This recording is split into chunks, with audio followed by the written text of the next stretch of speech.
Alchemical Catoptrics Light, Matter and Methodologies of Transformation in Moving Image Practice. By Richard Ashrowan. All translations carried out for the author by Paul Ferguson. This book is dedicated to my special friend and brother in Christ, the truth seeker Cody. Giovanni Battista della Porta, de Distillatione Libri IX. 1609. Chapter 16. Distillation by the sun's heat. We have now completed our discussion of those distillation methods that use heat generated by fire. We shall now deal with various substitutes for fire, such as the sun, manure, grape and olive dregs, quicklime and similar things. In the case of the sun we shall discuss not just distillation by the sun alone but also distillation by means of reflection of the sun's rays. We use substitutes for fire not just when fire is not available but also to increase the effectiveness of medicaments for, as we have seen, the liquor extracted from herbs by fire alone is contaminated with foreign bodies and alien substances and also causes a stinging sensation, which is not the case with liquors distilled by the sun as we have proved to our own satisfaction in the case of ophthalmic medicaments. We also use this form of distillation for scents and perfumes, because the weaker these are in essence the more they suffer from the application of too much heat. Let a bench therefore be constructed which is 3 feet in height, half a foot in breadth and of sufficient length to meet the needs of the vessels that are to be placed upon it. That part of the bench which directly faces the sun should be shuttered, lest the sun, alighting on the vessels which act as receptacles and thus heating them, forcibly converts the water into vapor and causes it to return whence it came. When the sun has exited Gemini, for we can only use this distillation technique during summery weather, you should place the bench directly in the sun. In the morning, fill the vessels with herbs that have been well soaked and then thoroughly dried again. Then roll some brass citern strings up into a small ball and use a stick to poke this into the orifice from which the vapors will emerge. When this small ball has been inserted it will distend and so prevent the herbs from falling out. The necks of the vessels should then be inverted and passed through the corresponding holes in the bench. Below there are hollow areas in the flasks to receive the necks of the vessels. The air vents are now sealed. When the sun reaches mid-heaven the intense heat will raise the temperature inside the cavities in the flask to such an extent that the herbs will liquefy and then turn into a powder, which will fall, drop by drop, into the hollow areas below. Bench, AB. Vessel, CD. Air vents, EF. Receiving flask, GH. Panel facing the sun, IK. The radiant sun, L. In cold regions where the sun, being oblique to the earth, is not so hot, this technique will need to be adapted so that reflection by mirrors is used. A spherical concave mirror, or, better still, a parabolic concave one, turned to the sun, will divert the reflected rays to the flask.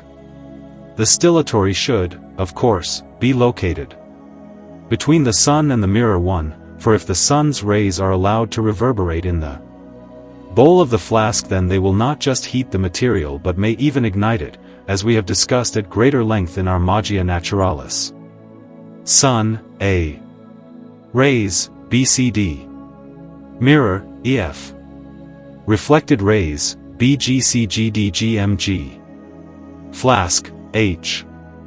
Receptacle, I. Chapter 17. Distillation with other forms of heat.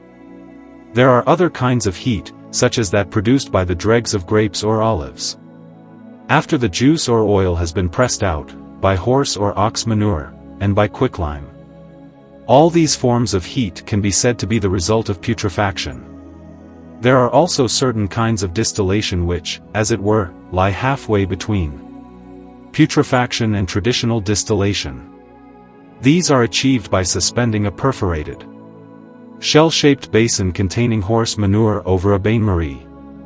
When the basin is thoroughly heated by the furnace effect of the boiling water it will give off heat with a twofold character, i.e. it is warm and moist. This so-called warm and moist distillation is, as it were, halfway between putrefaction and distillation using a bain-marie. The dregs of grapes or olives after the juice or oil has been pressed out supply the first degree of heat. We use this for the softest materials, i.e. those that require little heat for putrefaction. The second degree of heat is supplied by horse or ox manure, while the third and highest degree is provided by quicklime moistened with water. This last is so-called warm and dry heat. If you want to distill something using a combination of manure and hot water, then construct a furnace as follows. Let a wooden box be built that is 6 or 10 feet long, 4 feet wide, and 1.5 feet high. Through the middle of this box there should run a copper channel the width of a man's arm. This copper channel should be perforated so that the water can everywhere gush out through various fissures and holes. Let the box then be filled with horse or ox manure studded with glass flasks. The flasks should at all points form an airtight seal with their caps and with the receptacles intended for the distillates. The mouth of the channel is then fitted to copper vessel G, which should be filled with water and have a tight-fitting cover. The vessel will then be attached to the furnace. The heat carried by the water in the copper vessel will then pass along the channel and heat up the manure in the box via the channel's perforations. This will continually refresh the manure. The warmth that it generates will also heat up the herbs in such a way that they are distilled into the vessels. AB wooden box filled with manure. DC stillatory. EF perforated channel running through the middle. G copper vessel from which the channel projects. IK vents. H furnace window. John D. Monas Hieroglyphica, Theorem 17, 1564. If we allow our cross to be divided into two other letters, then, just as we previously carefully examined according to a certain method, i.e. presumably by the gematria, the numerological values of those letters, so we now compare with that selfsame cross the verbal values of each of those letters in turn. We then conclude with the greatest wonder that there arises from that comparison light, LUX, the ultimate and magistral word, out of that tripartite phenomenon, born in the unity, harmony and consensus of the word. Athanasius Kircher, Ars Magna Lucis et Umbrae, 1646. Catoptric Magic. Problem 5. To construct a statue which makes an impressive sound at sunrise and at each individual hour thereafter when the sun's rays alight upon it, see Figure 3 of illustration sheet 31. The subject of these statues will be dealt with at greater length in our work, Mechanica Hieroglyphica. Here we shall content ourselves with describing the construction of the statue in a few words, as we do not wish to appear to have omitted any curiosities from the present work, which is after all our Ars Magna. Let a box be constructed of lead or of any other metal as indicated by the letters A, B, C, D, F, as shown in Figure 3. This box should be 4 spans. 1 span equals approximate 4 inches in length, and 1 span in both width and height. In this box a quarter part as indicated by the letters BEFL should be separated by a partition ELB, through which a curved siphon ELB6 should be introduced. Onto this apparatus the Memnonian statue 3 in its usual garb and stance should be placed as shown in Figure MP. From the interior surface of the upper side of this apparatus 3 siphons should be drawn out, B, which leads into the winged body Z, a second siphon carrying back the pipe MN, and a third siphon OP, which is drawn through the body of the statue to the mouth and eyes. The vessel ADLE should be fitted out with its acerium valve 4 and its plasmatio small lateral door I, the foot of which should be drawn through the bottom of the vessel into some aqua viva. This construction ensures that the vessel is completely sealed, so that the least amount of air can escape. In the upper surface of the apparatus there should be placed 2 hemispheres G and H, the concavities of which should be continuous with the concavity of vessel ABKL. After you have performed this procedure correctly, set the machine to work as follows. Expose the machine, which has previously been 1/3 filled, to the sun. This will soon powerfully rarefy the air inside the machine when its rays alight upon the machine's hemispheres G and H. This brings the water under pressure. The pressurized water, since it has nowhere to escape to, will infiltrate curved siphon E and pass into vessel N, where it will expel the latent air with the greatest force through siphons B, O, and N, and cause in Z a rapid hissing noise, and in M an animal-like sound, and in P will move the artificial eyes and, if they have been carefully inserted, will make them able to inspire fear. It will also cause the tongue to protrude from the mouth, a truly wonderful sight. Then, as the sun recedes, the air in vessel AB, which will be condensed since it will now require less space, will call upon the services of some new water, drawn through Acerium valvi, which will take the place of the receding water. The water evacuated through stopper L will produce new typo 4 nova marvels. If you want to produce an impressive sound of this kind at the individual hours, then the machine should be so deployed in the center X of figure 2 that either hemisphere G or H will respond to X in the center, and the sun, passing over at the individual hours, the crystalline globules which mark the time will, with its burning focus, heat up G or H at that moment, which heating of necessity will cause the statue to produce intense sound effects. As the sun recedes from each crystalline globule, and the heat is correspondingly reduced, the effects mentioned will also cease, until the sun illuminates another globule, and so 12 times a day the statue will resound and will serve as a sort of herald of the hours. It will perform its various tricks to the greatest admiration of those who hear it and will be a perpetual marvel. By the same mechanism we can actually endow the machine with a voice similar to that of a human being, a subject which will be described at length elsewhere. And so, by this mechanism this machine can be activated by the sun's rays, and this shall suffice as an incidental account of the subject. Arcana Divina. The text of the Arcana Divina is infused with numerous lengthy passages praising God, while being regularly interspersed with concrete descriptions of alchemical operations. To give a true picture of the diversity of operations to which this catoptrical apparatus was put, I have summarized the contents of the text below. The first part is drawn from the extant Fuchs translation. Anonymous, 1989. Part 1. The author begins by criticizing the use of the materialistic fire and instead promotes the application of natural fire or astral fire, by which he means the light of the sun, through our apparatus, referring to the illustrated catoptrical apparatus. In the first alchemical operation, the author refers to the separation of mercury through the use of magical natural fire. He further describes an operation involving a mixture of nitrum and common salt, by the process of ethereal calcinations.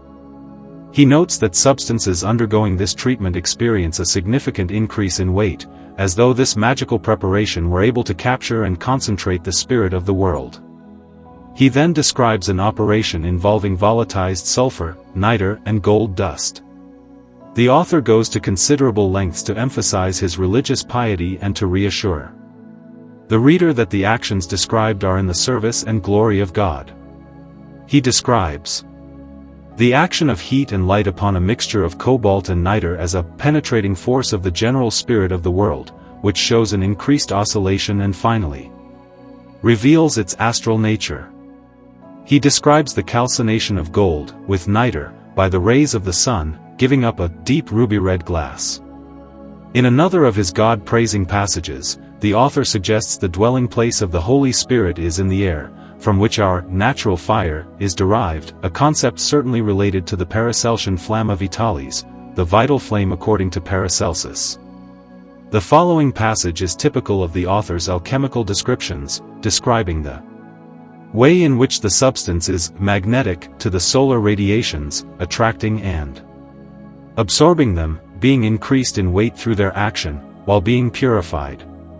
Taking our celestial power, i.e., by using the niter, placed in a wide shallow glass container and set in front of our apparatus containing the magical fire, and allowing the material to be calcined by the rays of astral radiation, so that the universal, solar essence will be carefully absorbed by its magnetic force and it will become very finely powdered and will increase in volume, and when it has been sufficiently treated in this fashion, it will be further treated with alcohol, then heated from time to time with salt, and finally subjected to the full focus of our natural radiation falling upon it, so that it will melt and be purified by the bright sunshine and become absolutely clear, calm and motionless.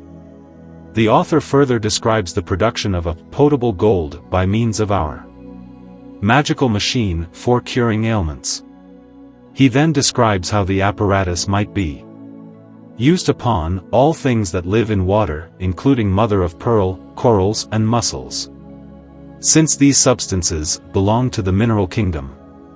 He describes in detail the calcination of pearls, which transforms them into a higher and more permanent state. He then describes operations of the apparatus to calcine aluminium and talc, plus an operation which uses both ordinary fire and natural fire, concluding, the more a metal or mineral is calcined by our magical, natural fire, the more it will go into solution. The author describes the producing of two kinds of tinctures obtained from vegetables. One for producing a greater quantity of crops, the other for improving their health benefits. He then progresses to the production of volatile oils and colored tinctures, describing the distillation of rose petals. There follows a detailed description of the effect of the natural fire apparatus upon wine, which ultimately congeals, he says, into a gemstone that can turn water into wine and prolong life. A passage then warns against the misuse of this knowledge, describing the homunculus as being from the devil and warning against animalistic thoughts.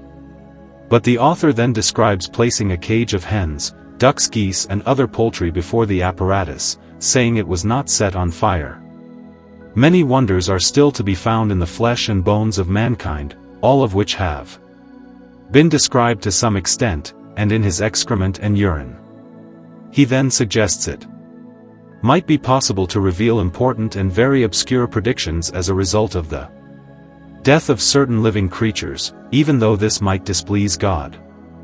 The text begins to draw to a close with a passage describing the appropriate astrological timings for certain operations with certain metals, at the proper hour of the planetary sign in front of our magical natural fire, ascribing a specific day of the week to each metal.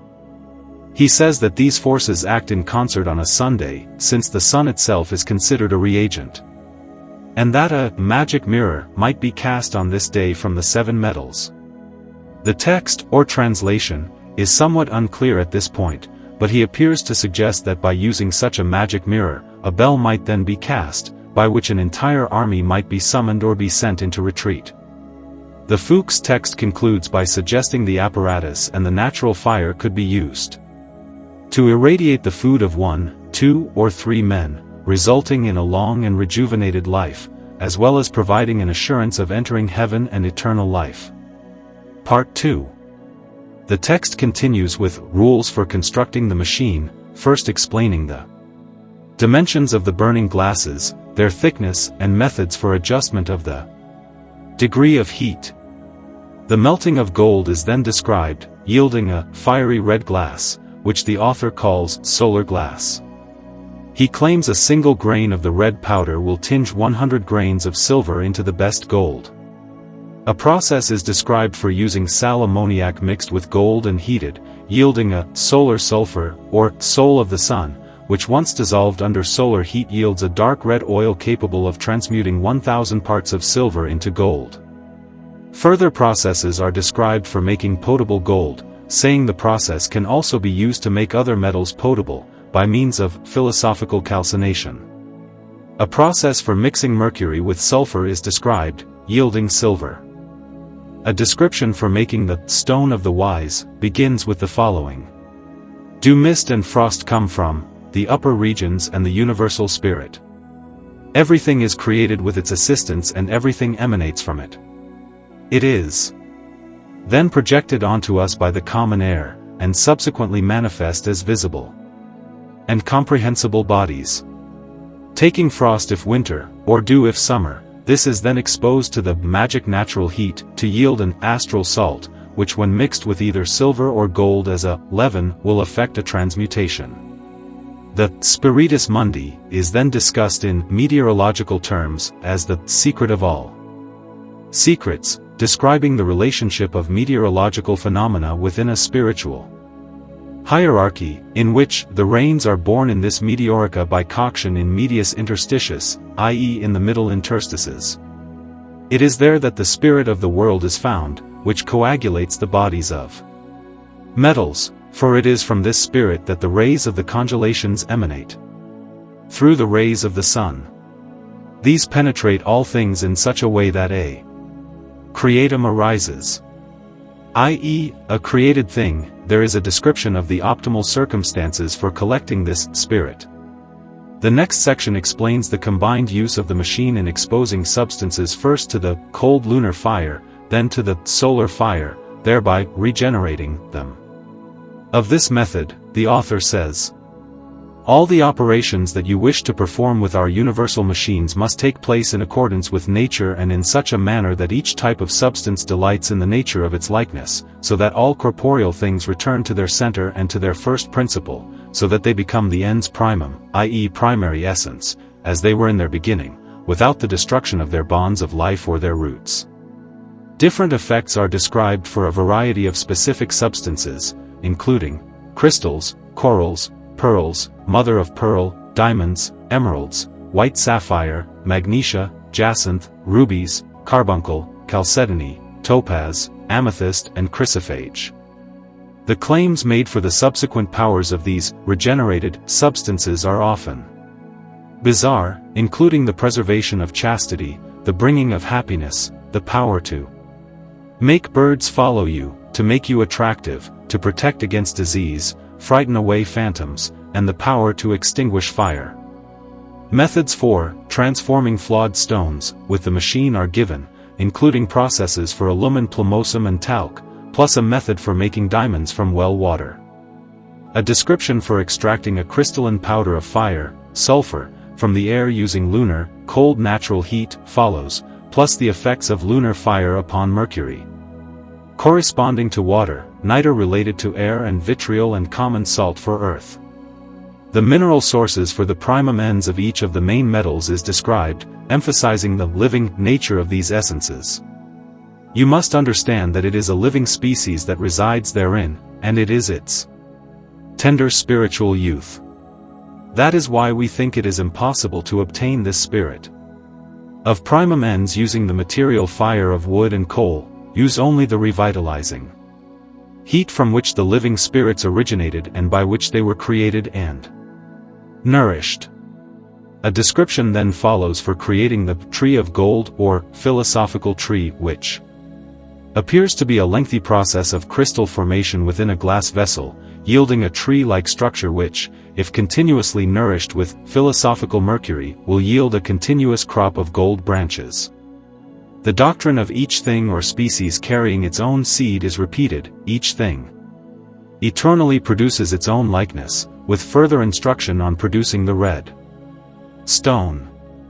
The main manuscript concludes at this point, but, as a series of appendices, continues to describe a number of peculiar uses for the lunar machine. These include its use in attracting fish at night, to make powdered swallows, to freeze bats, on Sundays, using the bat powder to counter magic spells. There is an interesting description of the use of the machine to look at the stars, by placing a mirror beneath it. You will see represented there the whole of the moon, the stars, landscapes, mountains, valleys, water and fire, and in the last of these thousands and thousands of dreadful figures moving around, some more quickly than others. Their gaze is truly terrifying. The world of the shades and specters can also be extremely well observed there. The author appends a few final instructions on some random topics, such as the fattening of crayfish, an alchemical recipe to create water springs, a conventional gold-making recipe and a method for removing stains from engravings through chlorine fumigation. Arcana Divina from French version, 1777. Our burning glasses must be made of the purest and finest material and must then be very highly polished. The larger these burning glasses are, the more powerful they will be. This will enable them to start a procedure promptly and complete it more effectively. Their size will, however, be sufficient for all the operations we have described above if the principal burning glass is 24 inches in diameter and 3 inches in the middle, and if the collecting glass is 12 inches in diameter and 2 1/3 inches in the middle, for the excessive strength of the heat, of whatever nature, can damage and overwhelm those smaller kinds of glasses that it was impossible to perfect, something we can also observe, as a comparison, when a summer has been exceptionally warm and dry. That is why each operation must be planned according to its type and the degree of heat that it requires. If you require fusion heat, then the entire focus must be allowed to fall upon the exposed matter. If you require calcinatory digestive, or distillatory heat, then you must adjust the exposed machine by several degrees, as we have shown in the drawing, in whatever proportion will be necessary, either backwards or forwards, something that experience will readily teach you. Details. For the love of God and for the benefit of the starveling poor, we here provide certain details that may provide sustenance to the latter, so that the mercy and almighty power of the Supreme Being may be increasingly recognized, and so that thanks are rendered to Him alone for all the blessings that He has bestowed upon us. 1. Take some fine gold, as much as you can afford, and place it on a smooth stone which is exposed to the heat beneath our machine. Now increase the heat gradually. At the end of the process, apply the entire focus. The whole mass will melt together and vitrify to form a fiery red glass resembling a ruby. It will also increase in weight. Now weigh this solar glass. Add some fine gold, the weight of which should be 10 times the weight of the solar glass. Melt the whole mass on a small flat crucible. A highly friable scarlet powder will be formed. 1 grain of this powder projected onto 100 grains, or even more, of silver will tinge the whole of it the best gold. This entire operation is completed beneath our machine in 2 to 3 hours using our magic natural heat. Another important detail. 2. Take some sal ammoniac. Calcine it to remove all the moisture and then mix into it a small amount of dry potter's clay. Form some small dense pellets like garden peas. Dry the pellets. Now push them per descensum under our machine for distillation by our natural heat. This will give you your extraction menstrue. If you then pour this menstrue onto some of the gold that has been calcined by the pebbles as described above, the latter will immediately extract the sulfur from it. Next, distill within the menstrue. The solar sulfur or anima solis will remain at the bottom of the glass. This solar sulfur is dissolved by the smallest degree of solar heat that we can apply to it beneath our machine to form a dark red oil. Now increase the natural heat to coagulate and solidify the oil. This will produce a tincture, 1 part of which will transmute more than 1,000 parts of silver into gold. Other details.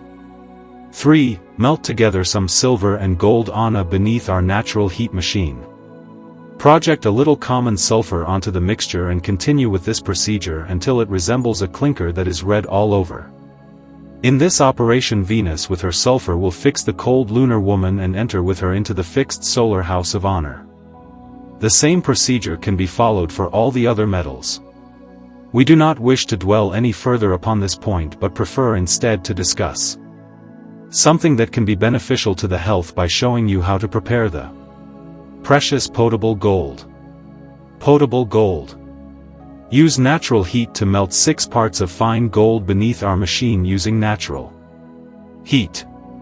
After fusion, partially withdraw the gold and apply calcinatory heat. Project a little common sulfur. Gradually pulverize the 6 parts of gold in turn. Stir continuously with a glass rod. The gold will open up, inflate, rise and become highly porous. Continue calcination until the whole mass is scarlet and it has become possible to crush it into a very fine powder. Pour the powder into some good quality wine or spirit of wine.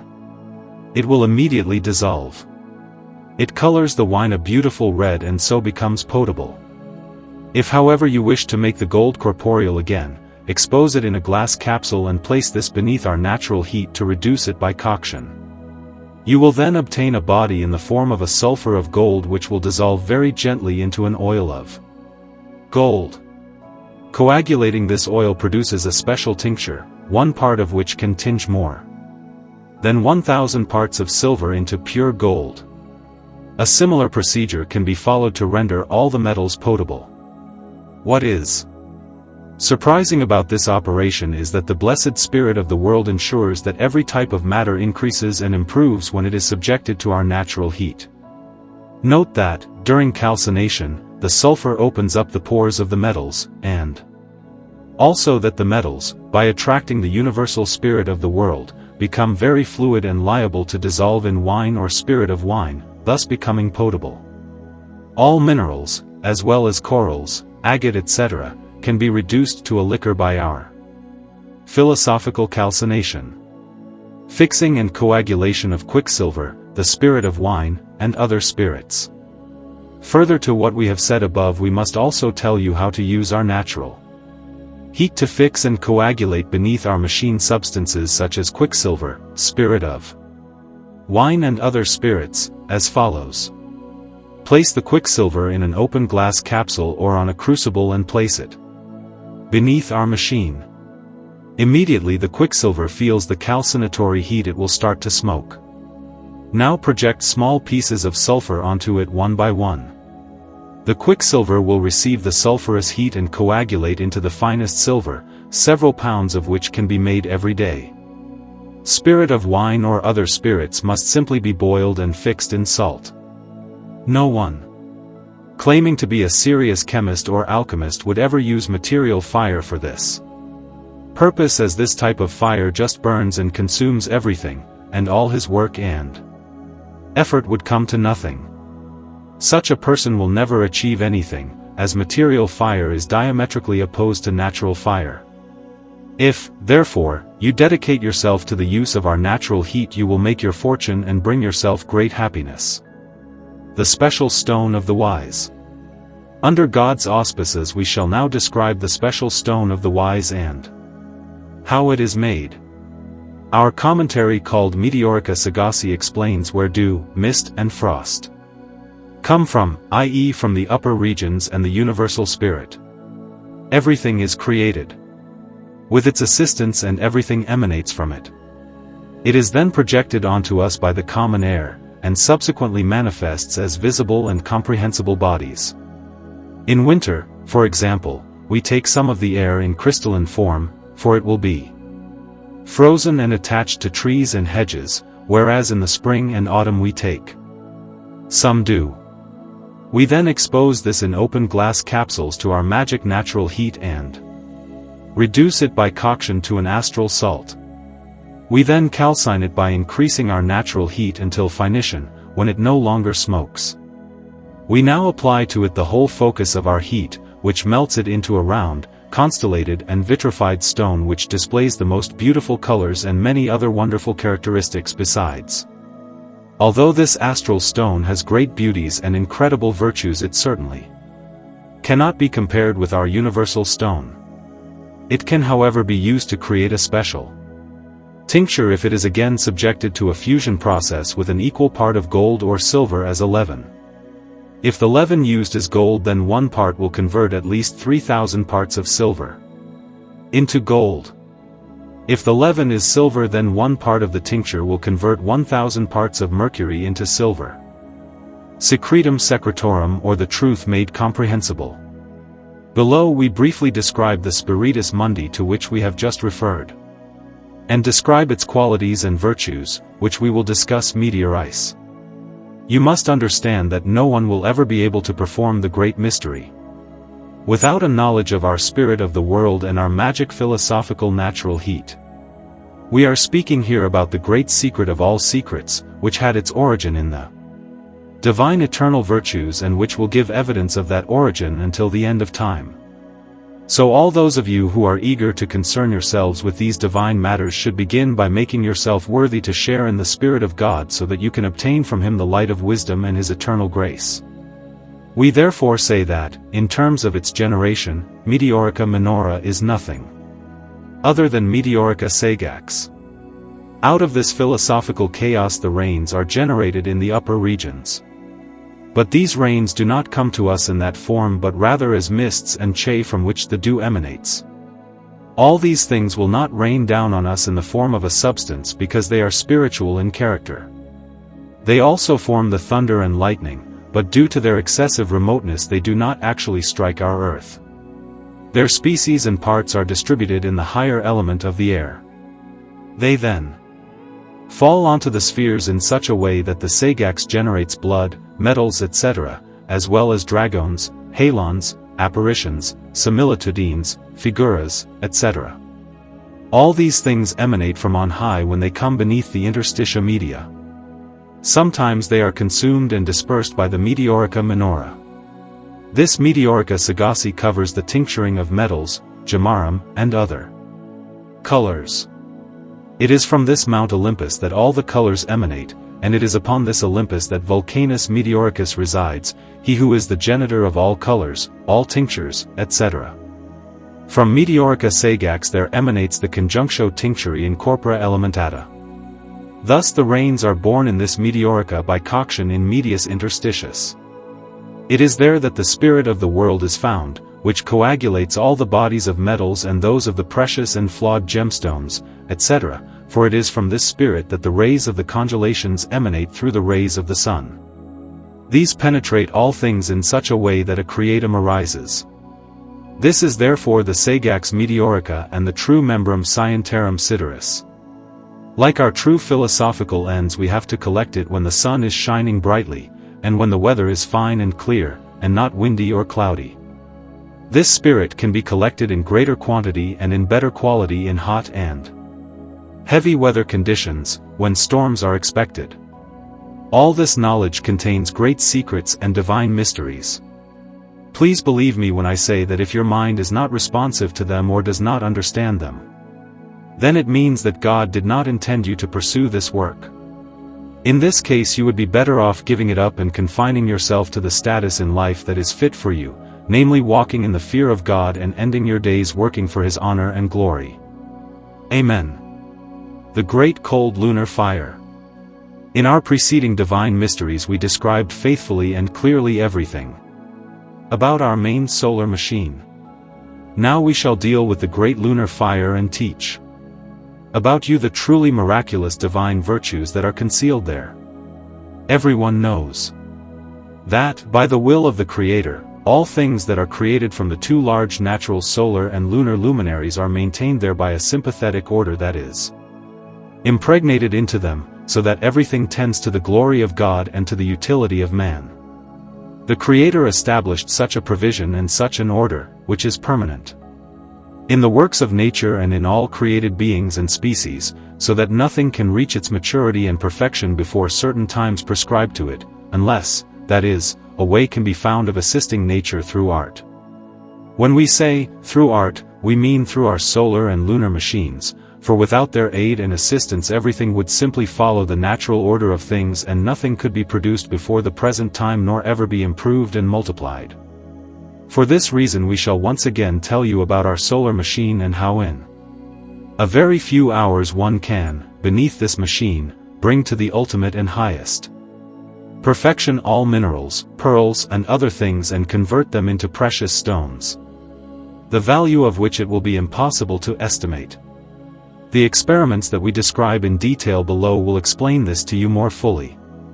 All the operations that you wish to perform with our universal machines must take place in accordance with nature and in such a manner that each type of substance can delight in the nature of its likeness, so that all corporeal things return to their center and to their first principle, and so that they become the ens primum as they were in their beginning, without the destruction of their bonds of life or their roots, matters. Which we have already spoken about in our divine mysteries. We therefore explain here certain experiments which use our lunar machine to reduce to their first principles or raw material all frozen waters, crystals, corals, pearls and mother of pearl and, in general, all minerals and precious stones, whatever their name and nature. 1. Start by setting up the lunar machine. For the purpose of this operation, expose to it an ordinary common crystal placed in a clean and ample vase. Allow the focus to radiate upon it. Within just 1 hour and without much movement the crystal will be reduced and calcined by its own innate cold fire to a very pure white powder. Now expose the powder in its now calcined state beneath our principal solar machine. And apply the whole focus to it. It will then melt into a permanently fixed vitrified stone. This will be a precious stone, displaying many colors and proving resistant to all tests. It will not melt in material fire, neither will it shatter or ever change color. We shall refer to this stone again when we come to describe the tinctures of precious stones. 2. We can perform the same operation with corals. Start by reducing them beneath our lunar machine using the procedure described above for crystals. Now melt them beneath the solar machine. A vitrified stone of a brilliant and noble red will result.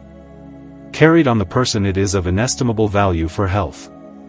It is also an incredibly powerful amulet that protects against all kinds of magic. 3. Proceed in the same way with pearls. Calcine a good quantity of pearls beneath the lunar machine to reduce them to powder. Now melt this powder beneath the solar machine. For the procedure, refer to what we have already said in our divine mysteries. 4. Mother of pearl, pearls and alumen plumosum can all be calcined in the same way. They all become precious stones which display all sorts of colors and will be of such beauty that one would assign to them a very high price without ever being able to guess what they had been before. Precious stones. Diamonds, emeralds, white sapphires, magnesia, pearls, jacinths, sapphires, rubies, carbuncles, corals and chrysophages are all precious stones. These are stones that are afire during the night and show hints of gold during the day. 1. Calcine a large quantity of small diamonds beneath our lunar machine in the manner indicated above, for without this cold fire you will achieve nothing with the diamond. Now melt these calcined stones as a group beneath our solar machine. You will now have formed them into one large stone, which is certainly a masterpiece of our art, because the stone will have been recreated without flaw. If you carry this stone on your person, then it will bring you honors and favors from wealthy and powerful people. 2. An emerald can be regenerated in the same manner. Regenerated, it becomes more brilliant and more beautiful than before. It is a transparent green stone. It is good for the eyes and the memory. Carried on the person it preserves chastity and, what is more surprising, it will shatter when that chastity is lost. 3. A white sapphire must be regenerated by the same method. This stone is also called diamond and evax because it is harder than other stones. It is conducive to happiness. 4. Magnesia is a ferruginous stone. Regenerated, it becomes so exalted in power that if you place a piece of iron near it, then you will never be able to detach it again. It can keep many quintals of iron suspended in the air. Crushed to a powder between 2 grinding stones and administered in a dosage of just 1 grain, it has the power to immediately stop diarrhea of all kinds. Projecting a grain of this stone onto 1,000 grains of Jupiter, Venus or Saturn. Infusion converts the whole mass into iron. The sulfur of this stone is auriferous and tinged with gold. 5. Pearl is a white stone. It grows in shellfish. Regenerated, it has great powers, so that men and animals are attracted to it and will follow it. If you rub this stone against the beak of a bird, then it will follow you around all your life and never forsake you. 6. Jacinth is a yellow stone. Regenerated by our two machines, its beauty will be so exalted that it becomes priceless. It has the power to protect man from all wild beasts and can be used to tame lions and tigers. 7. Regenerated, rubies acquire a redness so beautiful that they will be priceless. Their sympathetic powers help you to make friends and to be found attractive by everyone you meet. 8. The carbuncle is the stone of the sun, for it sparkles like it. Regenerated, its brilliance and light are much more than doubled so that it can actually be used to illuminate a place by night and day. This regenerated stone is beyond price. It is the stone that is nearest in character to the philosopher's stone. In general, it contains within itself all the powers of all the other precious stones. It contains both the superior and the inferior, i.e., the celestial and the terrestrial. 9. Chalcedony is a stone of many intermingled and cloudy colors which, after regeneration, becomes so brilliant and beautiful that it can be regarded as a true wonder of the world. This stone fixes and vitrifies in a compact and hard form like a diamond. Carried on the person, it protects against all diseases. 10. Topaz is a stone that shines in the night time and always throws out a brilliant fiery light. Regenerated, it reflects the sun's rays so brightly that it can be compared with the carbuncle. All phantoms shrink from its pure brightness, as also any creatures that dwell in the shadows. 11. Through regeneration, amethyst acquires a brilliant red luster tinged with yellow. It vitrifies in a very hard form. Carried on the person, its sympathetic power makes the wearer attractive to everyone. 12. Regenerated, chrysoprase shines infinitely and displays all its colors in the greatest beauty. This stone acquires the power to extinguish material fire. It also foretells both fine and bad weather. Carried on the person, it forewarns of death, for a few days before that event it will start to fade and become cloudy and, finally, will shatter. And that is quite enough about the perfecting of precious stones through regeneration by our solar and lunar machine and the two great luminaries of the world. Transformation of flawed stones. We are going to reveal to you here a very great and important secret, namely the procedure for transmuting and tinging flawed stones to a very high standard. Something that we have already mentioned in our divine mysteries when we discussed Lumen Plumosum. The incombustible Lumen Plumosum cannot be altered by any material fire but only by our two great natural luminaries of the world, because it contains within itself the finest natural fire. 1. Take therefore the Lumen Plumosum and calcine it beneath our lunar machine to form a very pure and fine white powder. Now place it in fusion fire beneath our solar machine so that it vitrifies. Regenerated, its body will be so beautifully clear that nothing can compare with its luster. It is the unique and only matter, and the only fixed fire, from which one can make a tincture for all the precious stones as we have already faithfully described in our divine mysteries. 2. Regenerated, talc will display almost the same beauty. It should be noted that this substance liquefies at a very low heat beneath the solar machine to form a whitish oil after it has been calcined beneath the lunar machine. We thought it advisable to draw your attention to this as it is another way of making the oil of talc described in our previous divine mysteries. 3. A stone can be prepared from ordinary well water.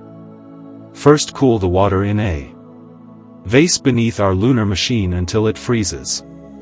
Remove it from the lunar machine and place it beneath the same machine so that it is continuously struck by the third degree of focus. Crystals will form. Apply the whole focus to these crystals. This will calcine them to form a dry white powder. Now expose this powder to the solar machine. The powder will flow like water and then coagulate into a clear vitrified stone which is virtually indistinguishable from diamond except that it is not as hard. This process must be assisted by the application of the tincture described above. You will then have completed the task of preparing a diamond or other precious stone from ordinary drinking water. Regarding minerals and materials that grow in the soil. 1. Let us start with the element of fire, which is nothing other than a living sulfur mine. When this mine is exposed to our lunar machine under cold natural heat, it disintegrates and is deposited as a brilliant crystalline powder. In the process its sulfurous nature changes into a different nature because of the two natural fires, cold and hot. If, however, you expose this powder to the solar machine, then it immediately melts. If fusion is maintained, then the sulfur vitrifies to form a crystalline stone which can penetrate and enter metals and function particulariter very advantageously. If this sulfur is fixed with gold in fusion, then the gold will be raised to such a high degree that it no longer looks like gold. Now project it onto some silver and you will be richly rewarded.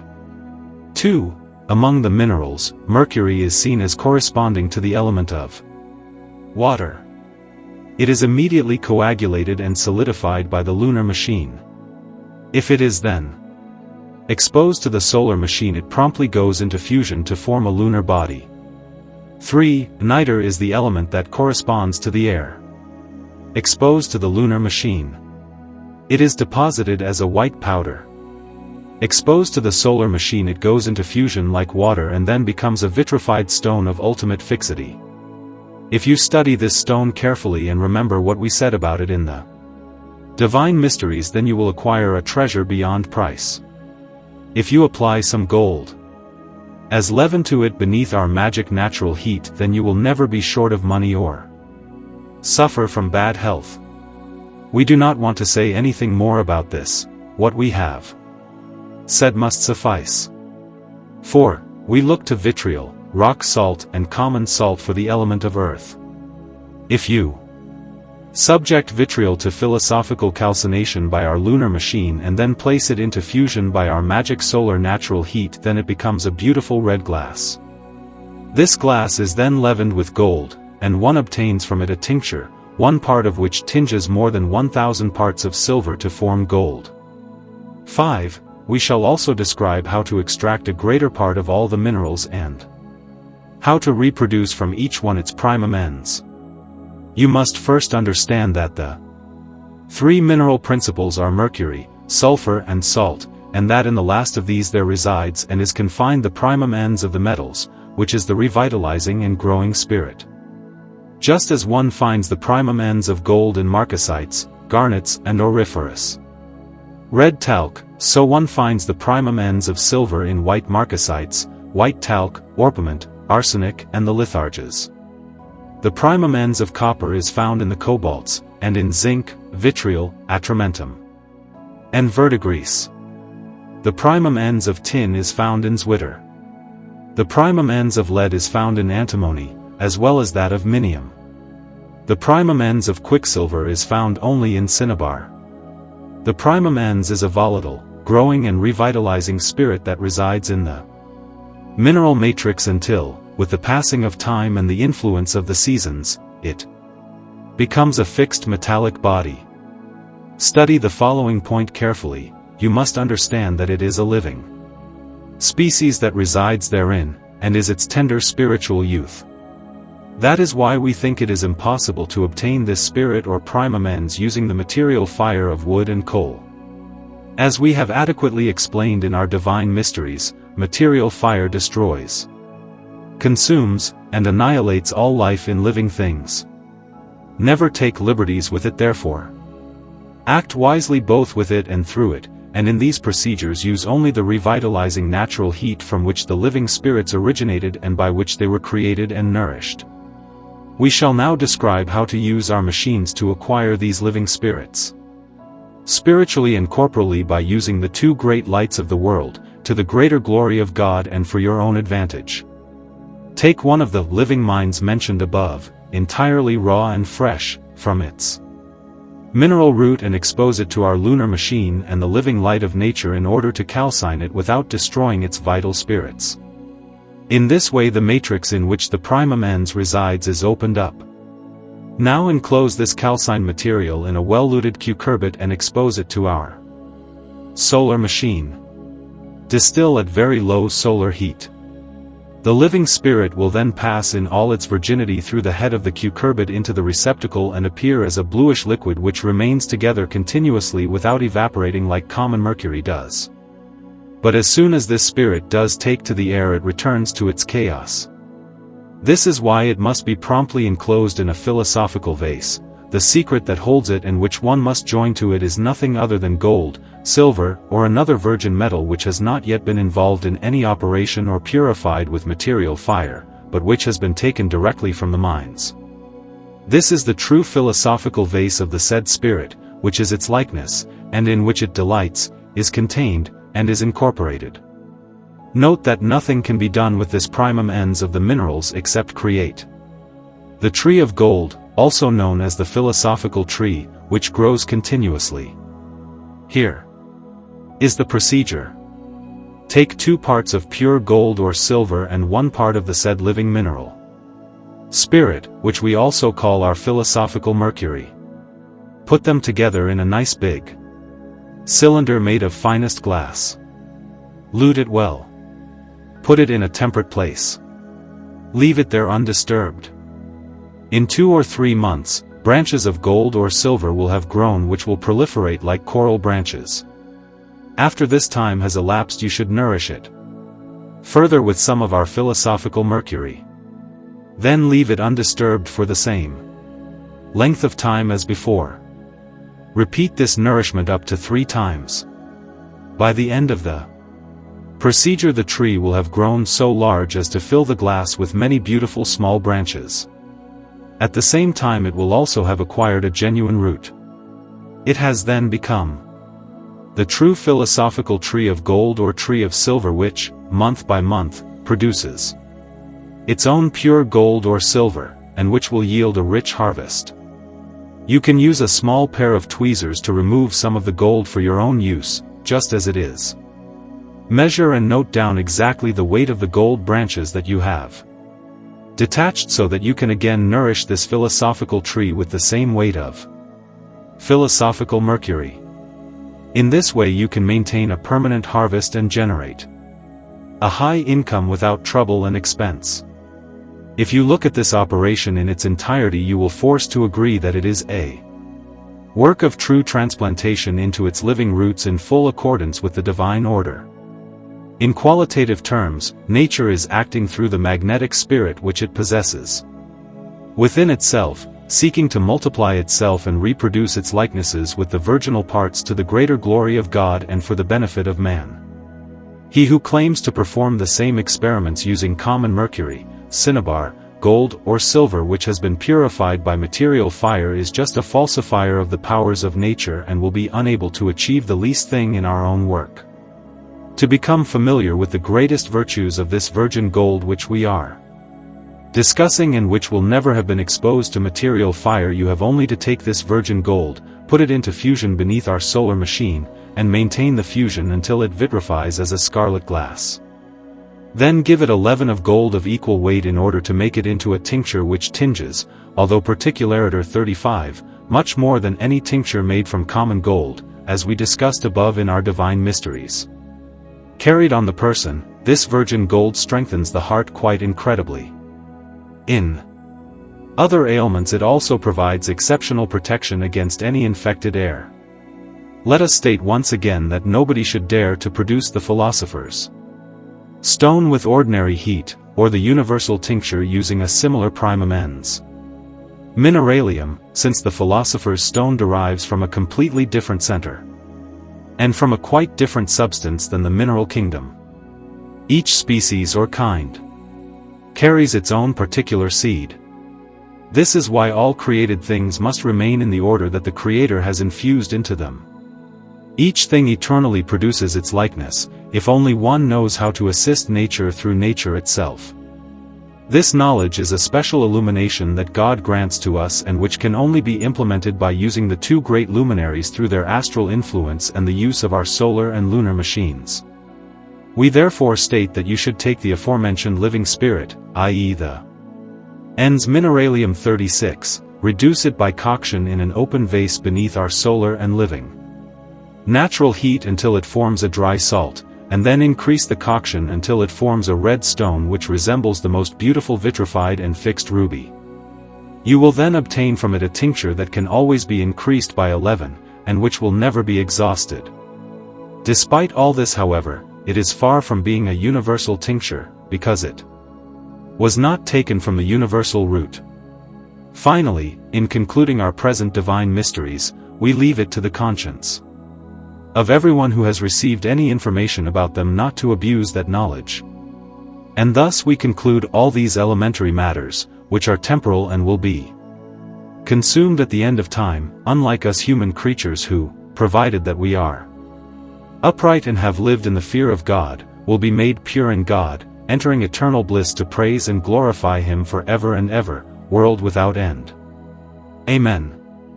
We shall add to the present discourse some curious experiments that can be performed with the lunar machine, namely, happy fishing. If there are a lot of fish in a deep and perhaps almost bottomless pond which makes them difficult to catch, then you have only to set up our lunar machine on a small boat at the spot where the water is deepest. A strong focus is then applied to the water, but only to the diameter of an ECU. This produces a dazzling light and causes the fish to swim to the surface. The focus is then applied at full diameter. This will cause the fish to be completely dazzled, and they can then be caught by hand or with suitable implements. Another secret. Calcine some vitriol with the lunar machine. It will then become a beautiful white color and be deposited as a powder. This is the true antipathetic powder which is used in various illnesses. The antipathetic powder of the birds known as swallows is prepared in the same way. The animal known as the bat can be frozen and numbed by the lunar machine. But it is better to do this on a Sunday, because bats are saturnine to the highest degree. This powder can be used to counter magic spells, but it can also be used to perform them, using either white or black magic. When the moon is full, place a large mirror beneath the lunar machine, but not too close to it so that it does not shatter. You will see represented there the whole of the moon, the stars, landscapes, mountains, valleys, water and fire, and in the last of these thousands upon thousands of dreadful figures moving around, some more quickly than others. Their gaze is truly terrifying. The world of the shades and specters can also be extremely well observed here. An interesting experiment to create a pool of crayfish through which they multiply greatly and become big and fat, and also the creation of a pond from which neither crayfish nor fish can escape if a stream is created through the middle of it. Dig a pond of suitable size. Surround it with a wall of large bricks. In the soil in the middle of the pond place some large beams of Erkenholz, as the Germans call it, presumably an error for Birkenholz, birchwood. Crayfish are particularly fond of this type of wood. All around the pond you should plant a herb called Liebstockel, as the Germans call it. This herb has extensive roots, the greater part of which grow down towards the water. The crayfish eat some of these roots and become very lustful, so much so in fact that they multiply in their thousands in just a short time. A small stream of running water must also be created across the pond so that the water remains always fresh where it enters and exits. Some eagle stones should be placed at the two ends of the stream, i.e. at the entry and exit. Eagle stones are antipathetic to all aquatic species, so when any aquatic creature reaches the passage it will immediately withdraw. After some crayfish have been placed into the pond and have multiplied, they must be fattened as follows. If, for example, you have put 300 crayfish into the pond, then you should throw into it at least once a month 1 pound of fresh cheese cut into small pieces and 2 or 3 cooked eggs, each cut into 4. From time to time one should also throw in some raw liver. Thanks to this food the crayfish get bigger and fatten up exceptionally, and become exquisite in taste. Creation of a water reservoir to combine and increase a large number of springs. Take 1 pound of the true magnetic stone and half a pound of alum. Put the magnet into the fire until it is red hot 2 or 3 times, each time quenching it with vinegar. The stone will become fragile and friable. Crush it into a powder. Then calcine the alum in an earthenware pot until it is a very dark brown. Crush this into a powder also. Mix these two substances. Moisten them with well water. Form them into large pellets the size of a florin, i.e. a small ECU. Dry them in the sun. Once they are dry, place them in a draft furnace or on a blacksmith's hearth until they are red hot. Allow them to cool. The reservoir will now be ready. Note that if your 2 pounds of magnet or alum are reluctant to bind well to enclose the pellets, then you can always mix in a little potter's earth to improve the binding qualities. If you want to increase the amount of water and combine several springs to then run them through the slight cavities that they themselves form, then you must carefully examine the soil where the springs run. The springs should be 50 to 60 feet apart. Make sure you always tackle the weaker spot first, sinking a strong iron bar into the middle of the hole in the spring to a depth of 3 feet, or even more depending on the terrain. Now throw one of the pellets into the hole made by the iron bar. Leave the pellet undisturbed, and within a few days it will have created an opening. The water will rise and flow through a stream that it itself forms and which will steadily increase. Note, always perform this operation when the moon is waxing, because water always increases and decreases with the moon. End of the Divine Mysteries. To make gold artificially. Gold is not only found by digging and excavating in the bowels of the earth. Art can certainly imitate nature on this point, since it improves upon it in many other ways. I will therefore recount here something that has been tested an infinite number of times and which has become very well known among those who work with the philosopher's stone. Take a large crucible resistant to the strongest fire and place it on a blazing furnace. At the bottom of the crucible place some rosin powder to the depth of a little finger. Now sprinkle onto this rosin powder a fine powder of iron filings to the depth of 1 finger. Cover these filings with a little red sulfur. Increase the heat of the furnace until the iron filings dissolve into liquid. Now add some borax of the kind that the goldsmiths use to melt gold. Also add a similar quantity of red arsenic and a weight of silver that is equal to the weight of the iron filings. Allow this mixture to cook by increasing the heat of the furnace. Take care not to breathe in the fumes from the crucible, as they contain arsenic. Take a second crucible and pour into it by inclination the reheated matter, which you should have previously mixed thoroughly with an iron spatula, ensuring that it runs into this second crucible purified and without any dregs. Thanks to the water of separation, some of the gold will be deposited. When you collect it, you will cause it to dissolve in the crucible and will have some beautiful gold which will reward you for your pains and expenditure. To restore the original sheen to prints or engravings damaged by dirt or soot. The prints or engravings should be rolled up loosely and then placed like that in an oblong bottle. This should then be exposed to chlorine fumes. Chlorine has the characteristic of destroying every conceivable color and consequently restoring to the paper all its whiteness, but it does not act on the black ink of the print, because that is a boiled oil. A way has also been found of using chlorine to rapidly bleach canvas. The Second Silence of God, Das Zweite Silentium Dei. Notes on the text and attribution. Portions of the text are written in a Masonic/Rosicrucian cipher, the key to which is provided within the manuscript itself.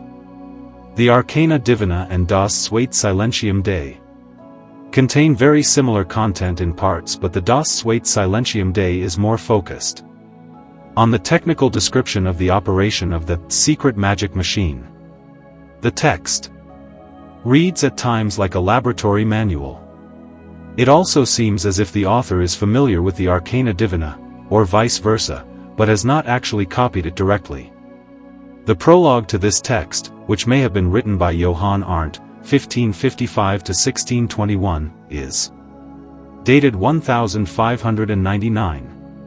The author claims the main text to be drawn from Paracelsus's documents of 1555. There are problems with the dating and attribution of this manuscript, and it cannot be known for certain whether this text predates the other Arcana Divina texts as has been claimed. That is, divine secrets or distinct and succinct description not only of the philosopher's stone but of all the secrets of nature accepted from the very manuscripts of Theophrast Paracelsus dated Schaffhausen on the Rhine, on the 9th of March 1555, thence given to Emperor Maximilian I. De Rolla says the prologue to this text is dated 1599 and was published in Paradis Gartling aller Christlichen Tugeden, 1612, and later reprinted with a separate title page in Vier Bücher vom Wahren Christentum, 1733. The attribution of the Zweit Silentium Dei to Johann Arndt was first made by Karl Kieswetter, 1854 to 1895, possibly in order to add weight to the Rosicrucian cause. The prologue does seem to date from Arndt, but while the main text is Paracelsian in underlying philosophical background, the level of technical detail would make an attribution to either Arndt or ultimately Paracelsus appear doubtful. The Paracelsus attribution is most likely to be apocryphal, but whether this attribution was made by Arndt or a later writer is unknown. The main text could equally have been written after Arndt's time, attributed apocryphally, with Arndt's prologue added, or before it, if it is somehow genuinely Paracelsian. In the absence of earlier manuscripts and further research, we do not know. The text describes the fire as the sacred and celestial fire of the old philosophers, which penetrates to the inner fundamental essence of all things with its pure spirit, brilliance, and brightness. Page 24, a procedure is described for bringing the spirit of mercury back to its primum ens, first essence, and for making a vitreous stone as a medicine. Descriptions are then given for using the machine to refine a number of minerals and ores, creating a great multiplication leading to an accumulation of the spirit of the world within the substances irradiated. Further procedures for working with lead and gold are given, yielding a precious red stone that enables transmutation and medicinal uses. Further detailed technical description is given for using the machine to create different types and intensity of magic astral heat for different purposes. An interesting technical instruction given for the use of the glass paradise for extracting a salt from the air, already discussed in Volume 1. The manuscript concludes with some safety instructions on dampening the heat of the machine and avoiding fumes. A final note says that the original of this secret but openly published Paracelsian document contained the signatures of 5 Holy Roman Emperors.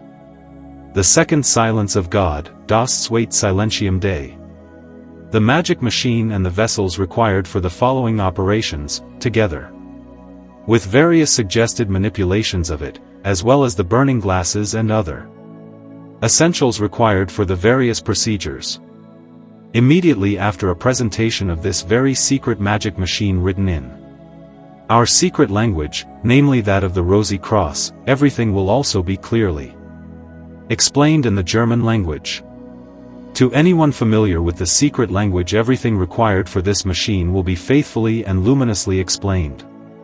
At the end of this first short treatise we also discuss everything about how the machine can be adjusted to suit all the various circumstances, which will also first be clearly revealed in our secret language.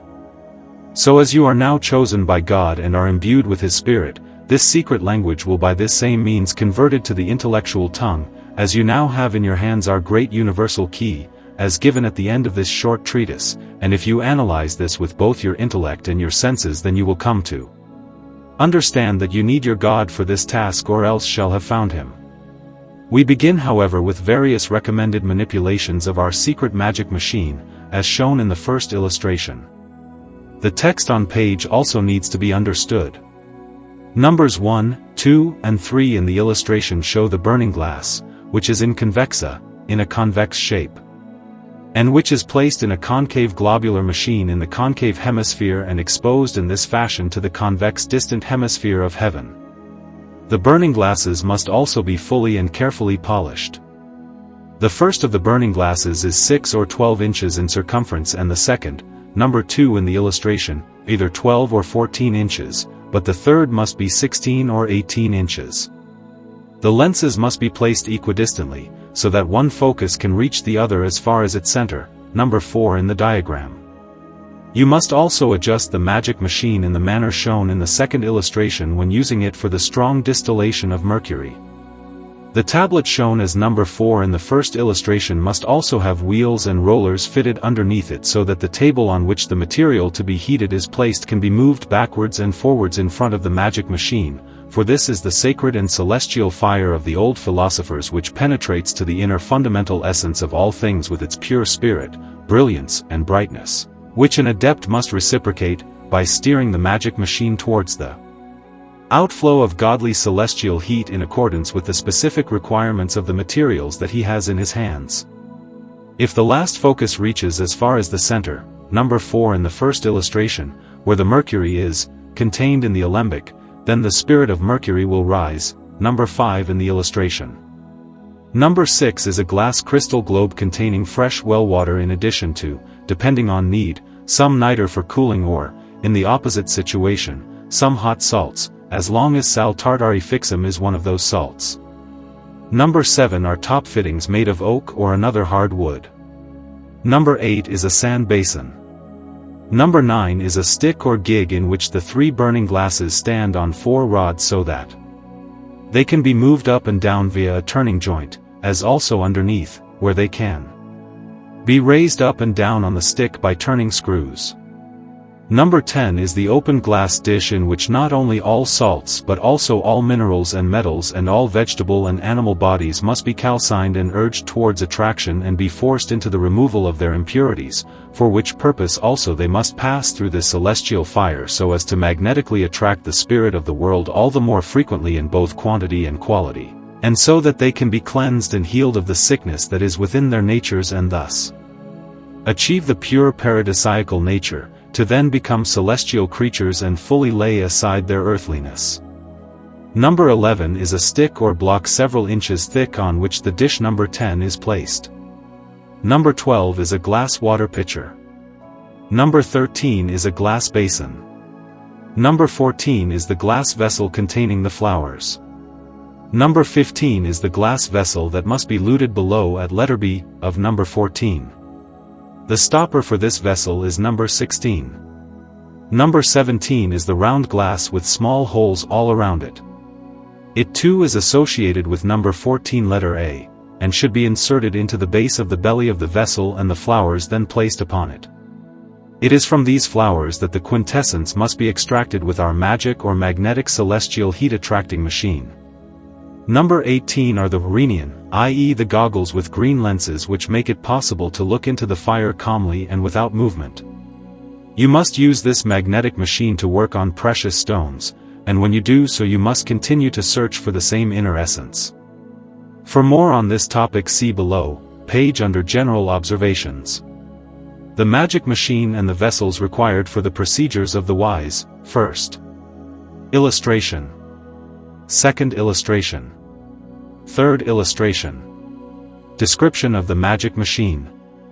Number 1, the sign of the sun. A, B and C show the convex burning glasses, the first of which, indicated by letter M, is 6 or 12 inches in circumference, the second, indicated by letter O, is 12 or 14, and the third, indicated by letter Q, is 16 or 18 inches. These must be placed equidistantly so that one focus can reach the other right in the center. D is where the mercury is placed. E is the rising of the spirit of mercury.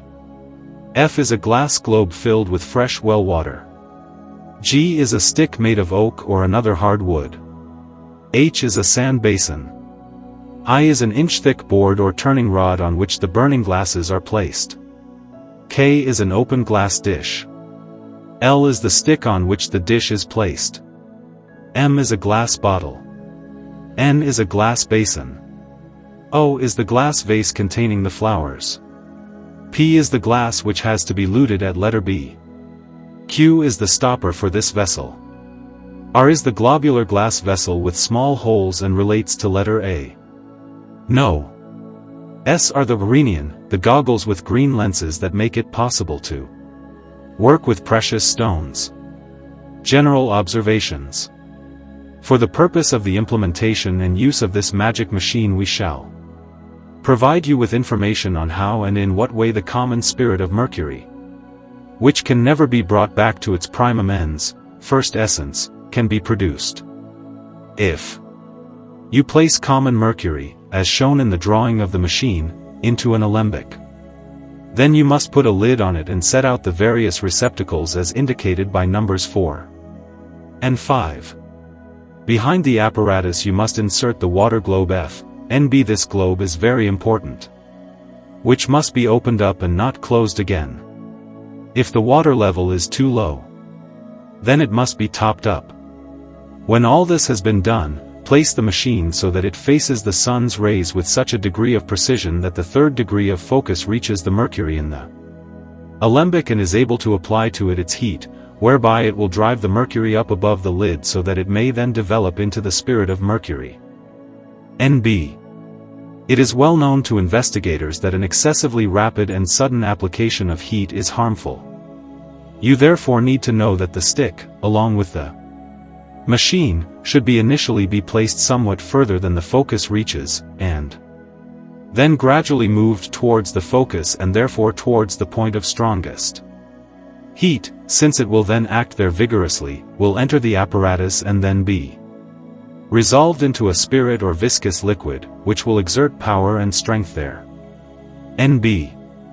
All metallic bodies can return to their prima materia or prime matter, i.e. to their first natural essence, and thus a spiritual being can be turned back into a corporeal one and thus be returned to the artist for his further use and exploitation.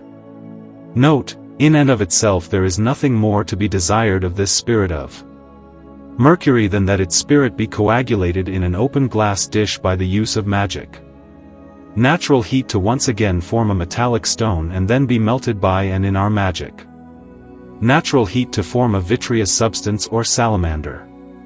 In this case our philosophical glass is called the stone, and is something that in particular cases can achieve great things. We now want to explain how such procedures should be performed and how especially they can serve man for the purposes of health and the maintenance of his body. We shall say just one thing about this subject. Take one part of our metallic glass, finely ground, and fuse it with 100 parts of fine silver in and with our heat. You will now have a white brittle substance that quite readily reduces to powder through pounding and rubbing. Now take one part of this powder along with 1,000 parts of common mercury, place them in an open glass dish, and expose the mixture to our fire. The mixture will start to smoke. You will think that you have fixed it to form the finest silver because this silver is extremely compact and is the same weight as the gold. NB. Melt this substance. To 1 mark of this silver now add 4 half ounces of red copper. The silver will open its bonds to it and close its pores to it due to the coppery sulfur within it, and should prove to be of a high consistency when this process has been completed. NB.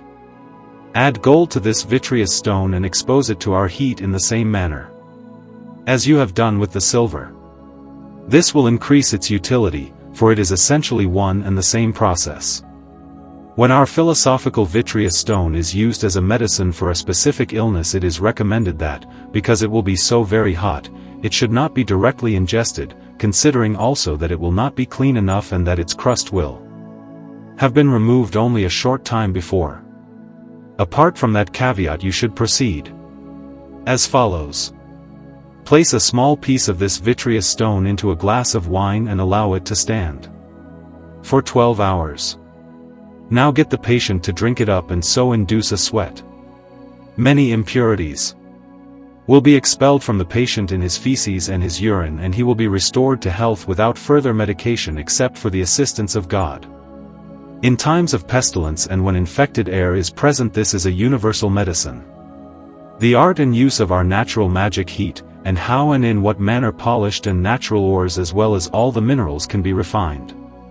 You can therefore refine all gold, silver, iron, mercury, tin, copper, and ores, as well as minerals as they are found in nature, e.g. gold pyrites, copper pyrites, sulfur pyrites, antimony pyrites, water pyrites, pitchblende, bismuth, glands, litharge, arsenical compounds, antimonials, cobalt, marcasite, spar minerals, sari, joconchi ester, hornstone, garnet, kidney stones, Japan earth, Keppel bronze, salinober, shining silver ore, silicicarbonate of zinc, talcs of all kinds, vitriol, stone alum, raw sulfur and other kinds of sulfur, crystallized tin ore from gold, sand and slurries, red, yellow and green earths which are so mineral in character that they are quite lumpy, and all flawed metals and minerals. The main rule to follow when using these substances with this machine is as follows. Select from nature or take from your own collection a polished or natural mineral, whatever it may be, such as is to be found in large quantities in the mountains. Then tap it firmly as it comes straight from the lye, and wash the mountain earth off it as much as it will allow so that you can see it properly. Now turn on your machine. Spread the slurry on a wide and smooth grinding stone or marble slab. Pile up the previously dried slurry and leave it in your magic machine so that it is calcined. To assist with this task you can constantly stir the mixture with a piece of wood or, better still, a glass rod so that the heat falls evenly across the slurry and so you can skim off the calcinate when the process is complete. Through this procedure you will reap a rich harvest and experience a great multiplication, and will see the wonder of God, namely how, through this magical arrangement, the spirit of the world accumulates within the material, how blessed your work is, and how natural ores of this kind, with eternal gratitude to God, reach maturity and are fixed without any further substance or additive, so that the finest and most consistent metals are produced. And so the procedure comes to an end through the great mercy of God. Second procedure. In the name of God, take your blessed and calcined mineral, place it in a wide and strong glass dish and allow the magic heat to fall onto the strongest part of it right in the middle. In just a short time it will melt without the need for an application of clean water. Once the melting is complete, switch the machine off, allow it to cool, and remove the mineral. And so the second procedure is performed with great joy and increase. Third procedure. This procedure is a miracle and a great secret. The most important part of it lies in the refining. In the highest name, that is to say that of Jehovah, take a suitably strong and thick glass dish that resembles a basin in shape but which is somewhat more convex than that. Into it place your molten metal and then add some lead as is suitable and necessary for driving off the impurities, for lead is the master of all the metals when it comes to washing them clean, as we can see with antimony. Now turn on your machine and your magic heat. Allow the heat to penetrate the metal so that it is cleansed by the driving off of the impurities. Somewhat illogically, the lead will also be removed so that only the finest alloy remains, Nb, which will stand higher in the more convex dish than would be the case with a basin. Nb. If you use an ordinary basin with this magic fire then it will not work properly because the spirit of the world sinks too softly into the basin and the experiment is therefore disrupted. Fourth and final procedure. This procedure shows how an alloy of gold and silver from which the impurities have been driven off and which has been fixed must be separated. For this purpose place the alloy on a glass dish, as deep as is necessary, turn on your machine, and apply the heat to the alloy until it melts. After a while add a little niter. The gold and silver will then be cleansed and will separate, with the silver turning into a slurry along with the niter. Nb. With this procedure you once again achieve a multiplication and increase. Nb. In this procedure the niter gently sinks the spirit of the world into itself and does the same with the fixing, i.e. the metals in the fire are also fixed and never assume corporeal form. The top layer of slurry containing the lead is now driven off into the fire as we mentioned above. Now remove the glass basin. Thanks to this procedure you now have both silver and gold, each carefully cleansed and separated. Your work, which will have been more angelic than human in character, along with the magic central heat, which is the greatest miracle of God, now comes to an end, something for which the eternal majesty should be praised and thanked. The secret of secrets.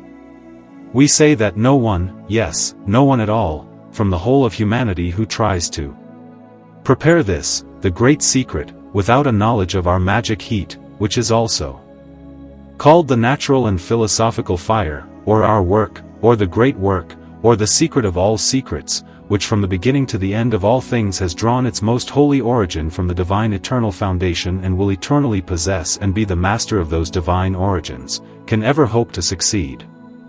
And for that reason all those of you who embark upon such ventures, viz. such godly vocations, should make sure that you act according to the values of the Holy Spirit, viz. you should make yourself a seeker after holiness. If you do, then you will be granted that which leads to the light of eternal unity. Amen. General observations. We now wish to summarize our vocation and with the help of God the Holy Ghost provide an introduction to the true knowledge of our philosophical work and of how everything radiates from the eternal center and illuminates us amidst beneficent nature. But first, before we write about the great universal of the microcosm and the macrocosm, we want to deal with the mineral kingdom and discuss the process of ensuring that flawed and defective metals can enter the highest solar house of honor, and how in the process we poor people can be put to some use. In this operation we are therefore going to ignore the spirit of Mercury which we discussed at the beginning and concentrate on the transmutation of the poorer quality metals, viz. minerals that are not yet metallic but which have made a start on becoming such. This mineral was once a unity, and even if it is now only a blend, then it will still be found in the mixture along with the various impurities. So take this mineral, crush it and calcine it in a glass vessel using our machine and its heat. The spirit of the world will then be augmented within it and impregnate it with fruits 1,000-fold. Now that this has been done, place this fine gold in a vessel along with that substance that acts as the masculine to the gold's feminine. The latter will copulate with the gold. Now leave the two substances beneath our priestly spiritual heat and allow them to flow together to form a lye for as long as it takes for the mass to turn a shiny green all over and to glow a reasonably fiery red. Now remove it from the machine while uttering the very highest names of God. N.B. You now have an indescribable treasure which will never be exhausted, either as a medicine or as a food. Note, this treasure is our philosophical and mineral stone which shines like a carbuncle wood in comparison to an ordinary stone. Take 1 part of this stone and 1,000 parts of finished gold and allow them to melt beneath our secret magic heat. The mixture will be augmented for many hours and finally become a powder of a very deep red. Now take 1 part of this with 100,000 parts of the flawed metal and allow them to flow together. The whole mass will turn into the highest and finest gold which could ever be found in this world, and you owe it to God to thank Him eternally. J. K. M. F. B.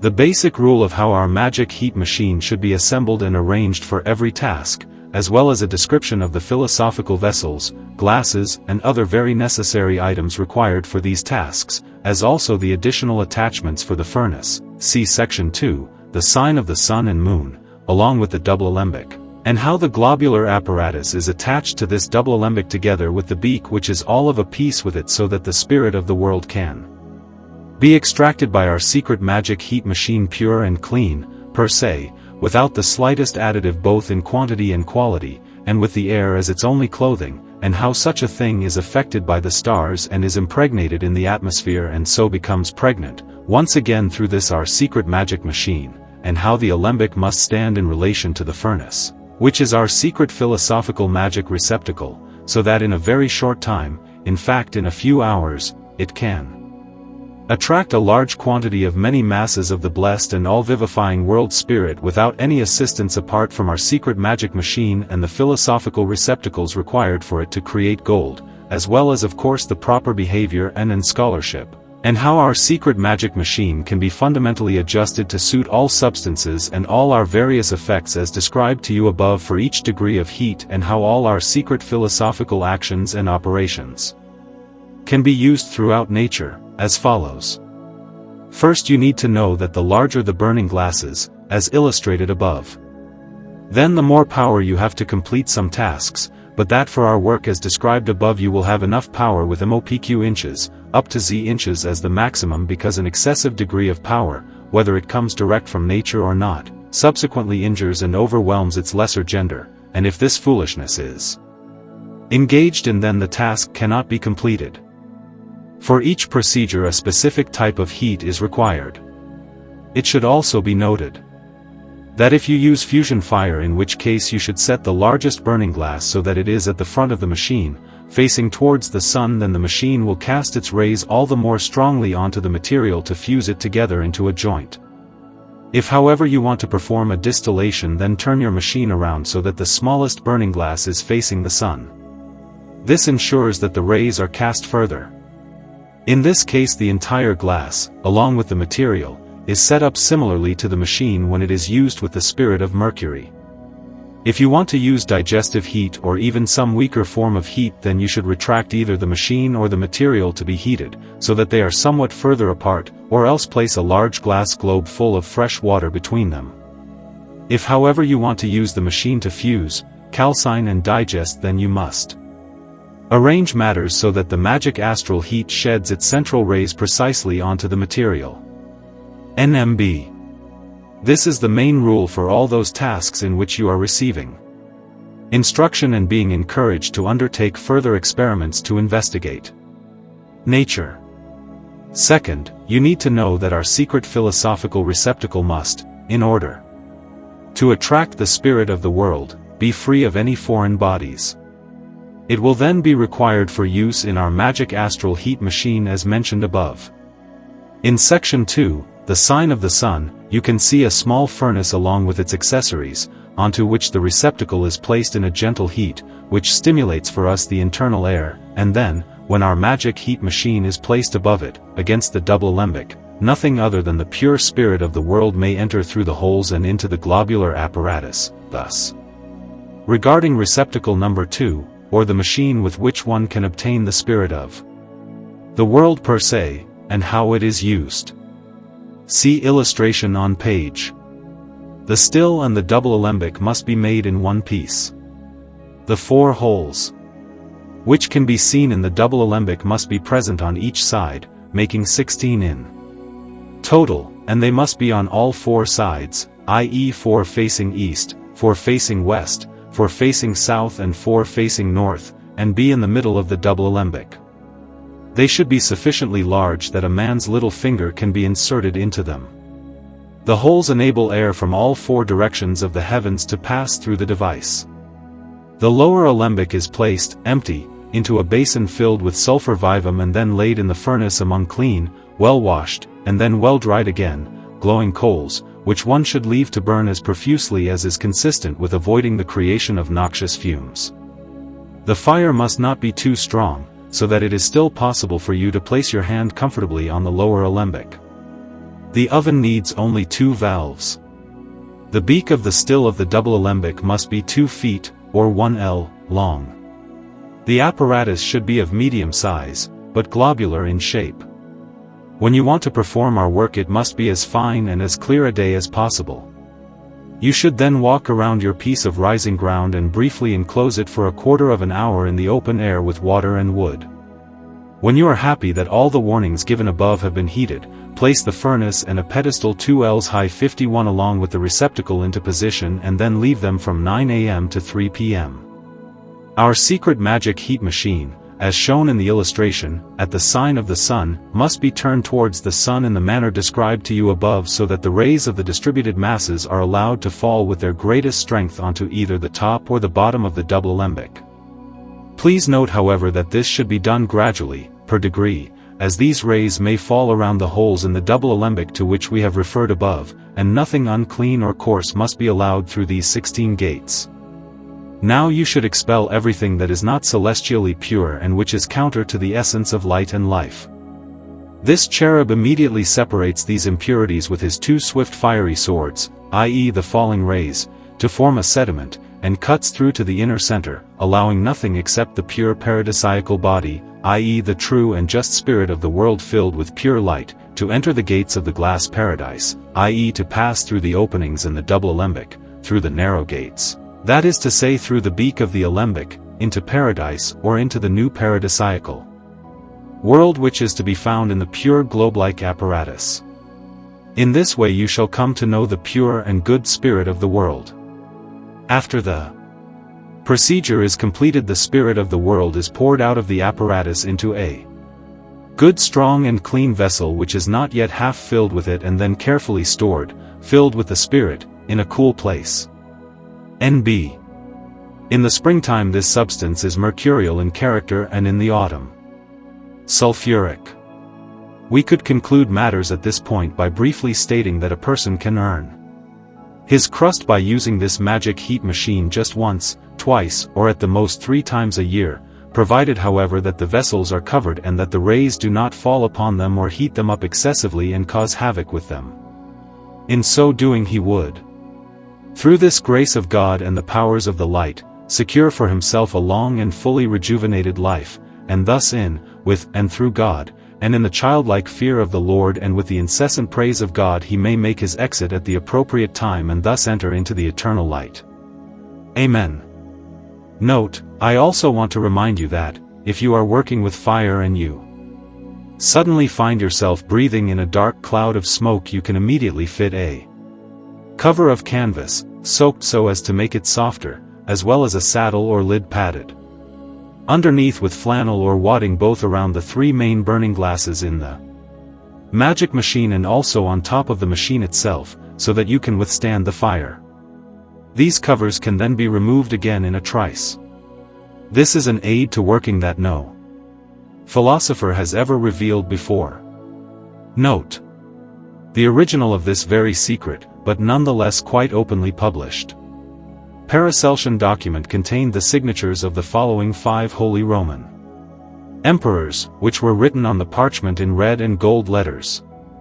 To God the Son, Charles V, Ferdinand I, Maximilian II, Rudolph II, Matthias I, Glory. 4 seals. The following texts were written in response to first 4 seals of the Ripley scroll. The first seal. My written response to the first seal of the Ripley scroll. Fall fire or the solution of this volatility. Volatility drops bird, or one me. I said I am who comes from the body, either of which I am that I was born inside of the solution. A kind song with congeal. I am the master of the kind I will fall from. I find the solution of the body. With about the same around it I fall. But short-lived she of the body yet. I have said that I am out of the fiery black. Together the body solutions. I have here some volatility. Some burning of the earth. Volatility of the mind or congealing. A bird went forth from the same solution of the moon seems to me the solution. I have said here that they shall fall by ephemeral dissolving solutions to bind a certain song. Solution is nothing and he from you will congeal. One that I am the moon. I said I am the land of burning drops of the same kind. Of dissolving it, nothing may congeal. A solution about the earth. The second seal. My written response to the second seal. I am the pores of humidity. This gets humidity inflexible. Humidity rises in hot blood. I thought dissolving heated entwined. Bathed, slowing everything bearing this diluting blood enfolded blood. I thought that this strong taken bearing thoughts which enfolded of weakened inflexible I gets I am the fixed diluting to I humidity was taken. Moist animates but at weakening humidity rise humidity unfixing body of this solid. Animate I am not mitigated by it, get completely animate being washed with weakened. Thoughts that go to me of a complete blood enfolded gets down thoughts. Inside I am smothered for fixed bearing upon but heated entwined knot upon knot. Weakened for that approach to me that by eating this thought not to go through. Dissolving I am not the moisture which gets in the time by which I am choked. Animate uncoagulating upon which weakened it is not that slow weakened to get. Everything fixed this uncoagulating of which it rises by fixed. This I have thought, enfolded upon heated, heat-bathed. Weakened all things, for bringing on the rise, soothe it. Diluting smothered slowing, all strong. The thought I am not this, to me, all solid. All smothered unfixing humidity. Enfolded slowing thought animated. Solid rises, comes down. Weakening slowing slow smothered it softens. But for my unbending animate. I thought unbending fixed. Humidity went down into a hot broken humidity. Everything inflexible. Weakened by the blood of my bringing. I am down for smothered by hot. Fixed broken, fixed hot. And in the thoughts it is not broken. Which uncoagulating and fixed. The third seal. My written response to the third seal. Arising in one vessel it is separated. Dew, thick and high I rise. Separated by a vapor. Empty who is leaving, half received. Haunted, but now empty-handed. Vapor of an exalted part be as the dew rises. Arising from the thick vapor of iron by the body. Either a separate vessel rising, dividing those who you and I am. Taking my exalted part and digesting. The absence rises empty-handed. It became the dew I have given, or high rising. Gross ghostly digested it. And that became my haunting of the cloud. I arise dividing the two exalted to three. Dew. That dividing up of the empty-handed be digested. I have given to the body of your larger body. And you as a vapor who high it rises. Who carried by dividing half.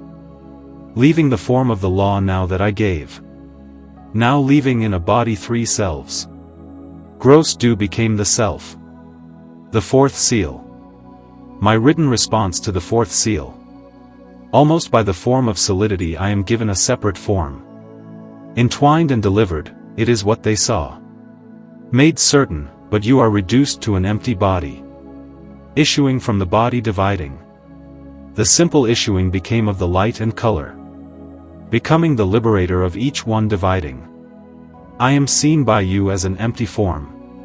The body divided as you color imagined. The thought of the body wrought from pain. This solid matter is delivering of my empty space. An issuing of freedom emptying out the light. Divided by the body rather than by matter. I am reduced in the matter of light. Each life flux. It is divided between the seen and the empty. I should be tearing at this vaporous space. He thought the color of this solid vapor was an imagined self. You lifting up the child's penalty of pain. Both imagined they saw of what kind, of what color. Of what was divided. We are cast up somewhere within the matter. A simple issuing forth of emptiness. Script for Speculum read by John Lambert. Based on Jawson's translation of the Monas Hieroglyphica, plus Hamilton Jones, but substantially reworded. Theorem 1 and 2, 1, the point and the periphery. There is first the straight line and the circle. The line cannot be produced without the point. Everything on the circular periphery, whatever its size and distance, owes itself to the central point.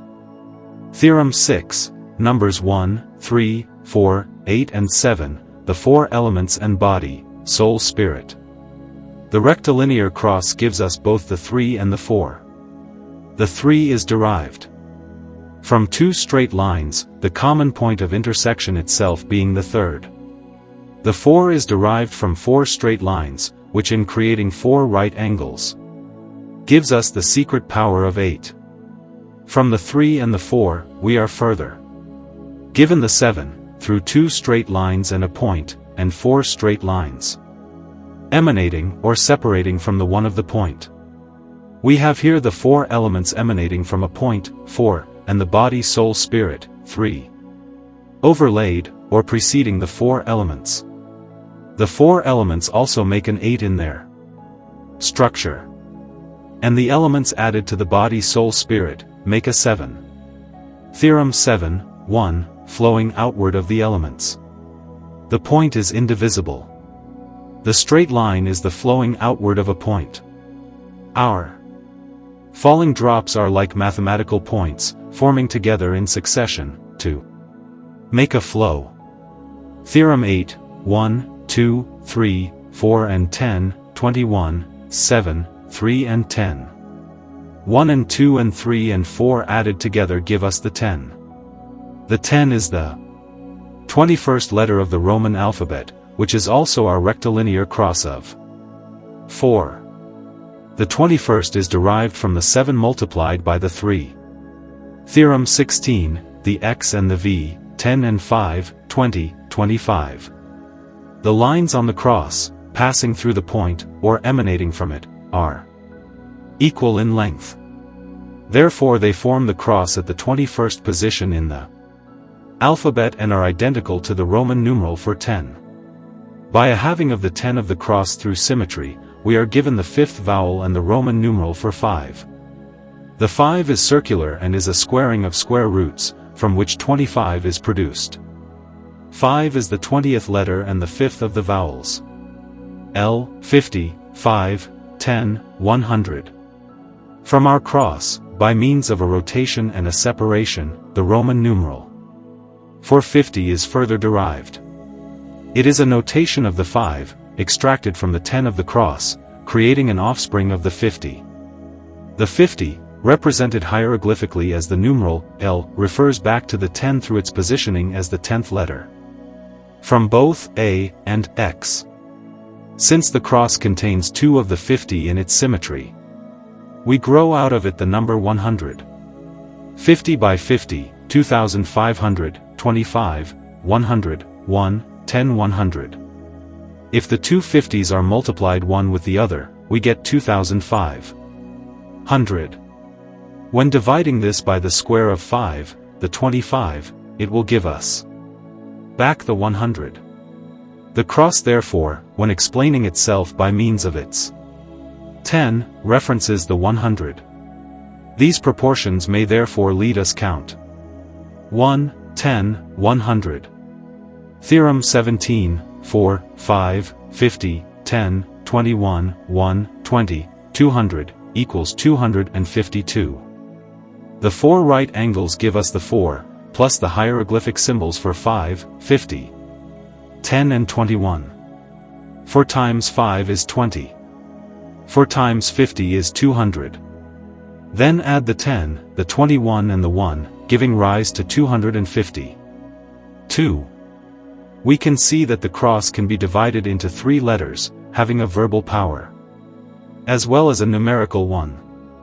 From the cross is born L, V, X, corresponding to 3 numbers, the 50, the 5 and the 10, with all the derivations and extrapolations. In its verbal power, L, V, X, or lux, is light. From the hieroglyph, light is born and this is the final word. The end.